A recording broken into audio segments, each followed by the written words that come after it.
Trusting Daniel with my suspicions was a decision I never took lightly.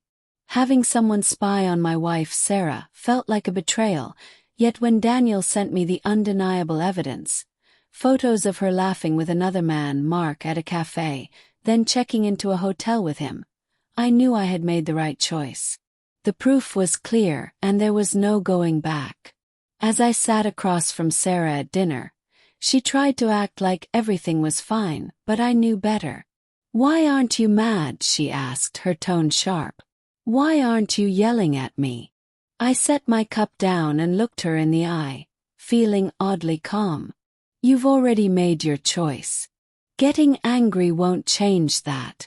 She blinked, clearly taken aback. "I just didn't expect you to act like this. I thought you'd fall apart." A small smile tugged at my lips. "You thought I'd beg you to stay." Her silence answered more than words ever could. The truth was, I had already broken months ago, when I first discovered the affair. I had spent sleepless nights wondering what went wrong, but now I felt something else, clarity. The waiter arrived with the check, and Sarah instinctively reached for her purse. I stopped her. "This one's on me." She frowned, suspicious. "You don't have to be so generous," she said, but I couldn't help but chuckle. "For someone who just confessed to cheating, that's a bold statement," I said, my voice dry. Her cheeks flushed with embarrassment as I signed the receipt. I gave her one last look. "You've given me a lot to think about tonight." Without waiting for a response, I stood up, slipped on my jacket, and walked out of the restaurant. Outside, I dialed Daniel's number. "Daniel, send me everything. Photos, videos, recordings. I want it all. Now." "You got it," Daniel replied, his voice steady. I hung up, feeling the weight of what was coming, but strangely at peace. Sarah thought she had won, but the real game was just beginning. As I walked away, I didn't glance back at the restaurant. I wasn't looking for closure anymore. For the first time in months, I wasn't lost in confusion. I had the upper hand. I dialed Daniel again.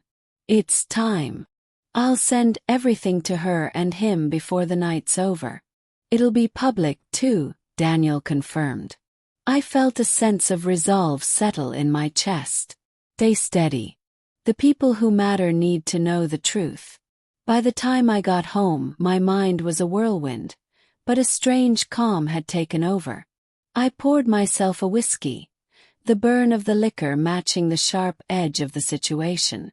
I sat at my kitchen table, watching the phone light up with calls and messages, but I ignored them all. Instead, I logged into the anonymous account that Daniel and I had set up weeks ago.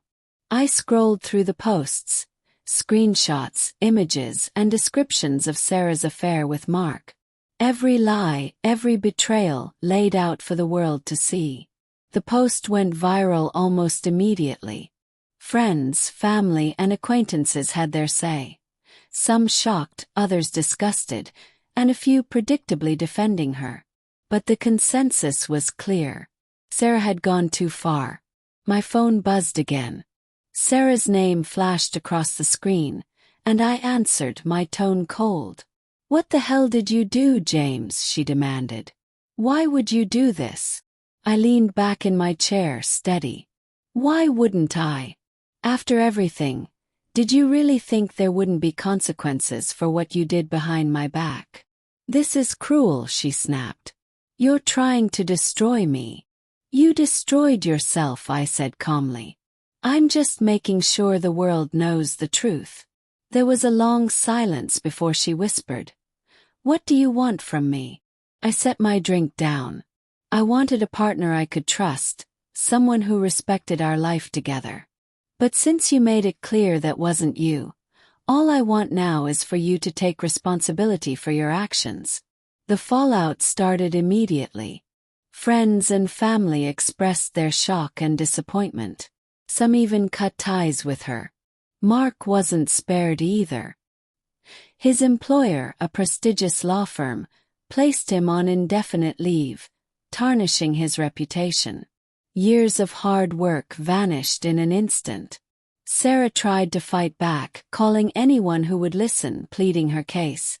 But the evidence was irrefutable. The more she tried to justify herself, the worse she looked. A few days later I got a call from Mark. I almost didn't answer, but curiosity won out. "Why did you do it?" he asked, his voice weak and defeated. "Why air everything out like this?" he murmured. I replied simply, "You needed to know what it feels like." He didn't respond, and I could almost hear the shame in his silence. Eventually he muttered, "I never meant for this to happen." I laughed, cold and detached. The thing about choices is that they have consequences, whether you meant for them or not.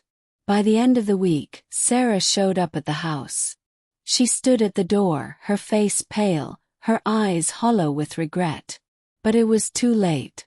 The damage had already been done. I didn't need to say anything more. I had won not just the battle but the war. And for the first time in a long time I felt peace.